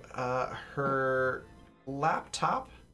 It's a mid-range laptop with the LSU New Orleans Occult Library that she helped curate all of the electronic files from it, downloaded to it, and she's gonna try to search through that to see if there's any sort of cross-reference, if that symbol popped up anywhere. Okay. While we do that, let's get back to Savoy and Jonas. Actually, let's focus on Mira for a sec. So, do you head back to your house, with Lily? Yeah. She's gonna bring Lily towards the house again. Yes. Lily's kind of complaining a little as you go. She says, but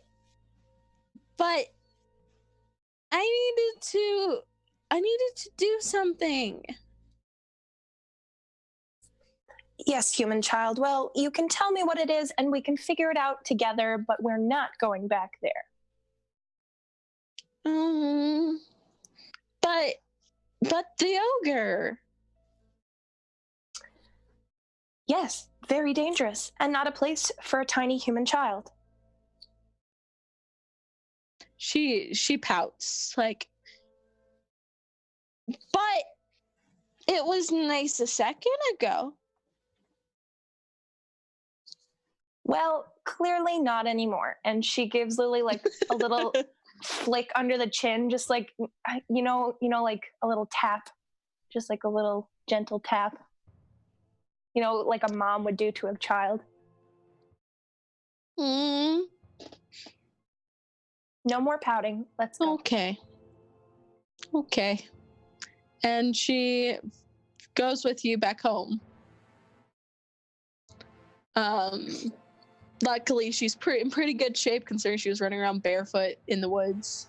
But yeah. So back to Savoy and Jonas. So you're trying to get the hecky out of there, right? Right. And Savoy to the car until told otherwise. Okay. So And also having a conversation with themselves, still all feathered out. Okay. So Jonas, do you say anything or what do you do? Do you just follow? Jonas follows. I follow, and then, like, once we're reaching the car, I'm gonna say, like, oh, hey, by the way, do you happen to know where Mira lives? Because she just ran off with the kid. And Savoy, Zahil turns wild-eyed and claws out. Like, and you thought to tell me now? Well, I just thought, like, we're by the car now. It might be faster. Get in the car. Right. Should we kiss? Is this... No. In the car. Okay. I don't know why I said that. Like, Zahil flings the door open and sits down in the driver's seat. And as soon as their hands are on the driver's seat, like, the feathers just ripple away from them. And it's a very, very battered, bruised, and worse for wear Savoy just looking very grumpy. And Savoy, like, as soon as the doors are closed, Savoy throws the car in gear and, like, tires squealing through the town, heads towards Mira's house.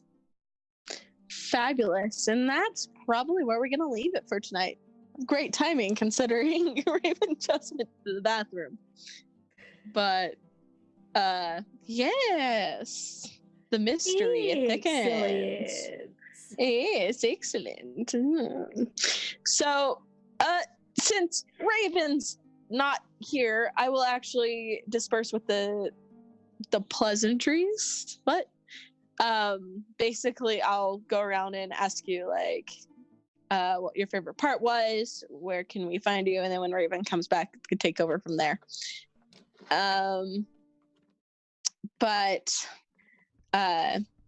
Yeah, let's actually start with Vanessa. So what was your favorite part? Where can we find you on the internet? Where are you going to be next? Well, in terms of favorite part, you can never go wrong with just the amount of tomfoolery between Savoy and Jonas. Never fails. So, I very much look forward to seeing more of that.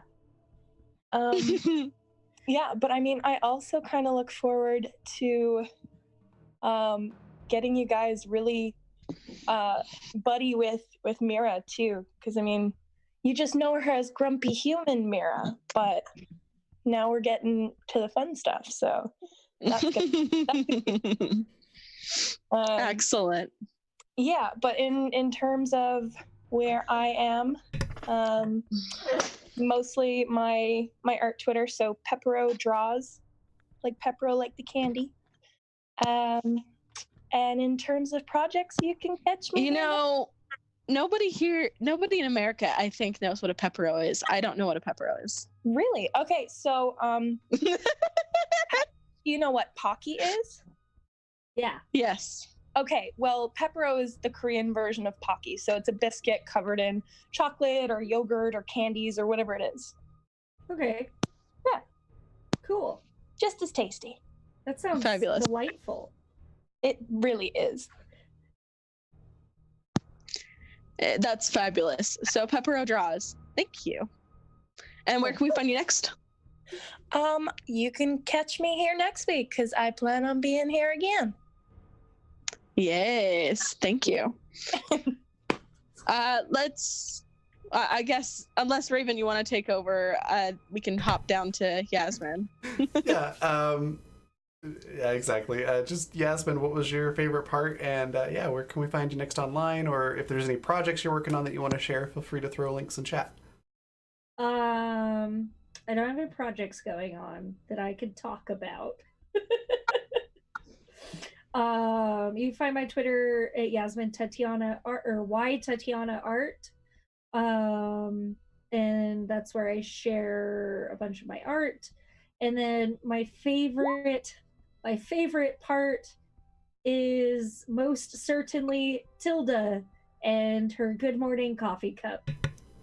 And her I'm not awake enough to handle this nonsense. Awesome. And maybe Naomi in the diner. That is Those are also the pretty two. great. Naomi great. will be. Naomi just woke up. It's so early. She missed most of that. I think she saw some shenanigans, but can't process. She'll look into it later.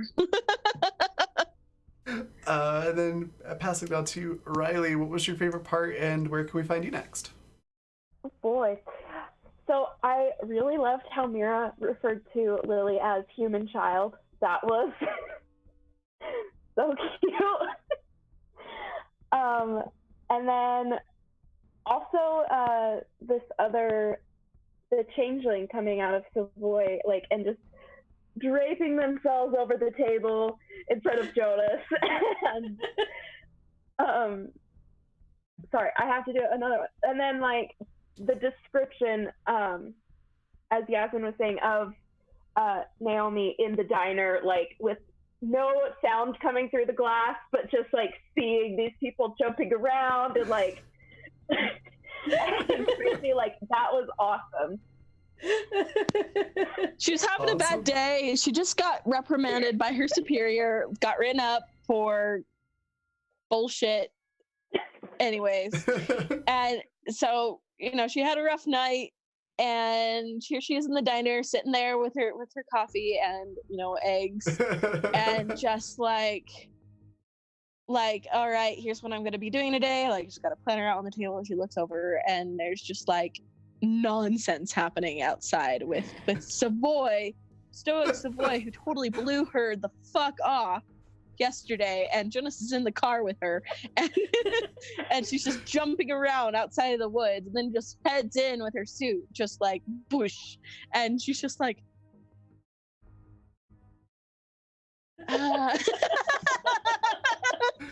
Awesome. And where can we find you next, Riley? So I will be here on Saturday night at 7 p.m. Mountain Time, playing as Damien in the Badlands Season 3, which is super fun. I like that a lot. And then you can also find me on, like, Twitter. My handle is just below at Makawakakiki. And then I also have a knitting Twitter, which I'll put down there as well. Awesome. And then I don't remember Rowan.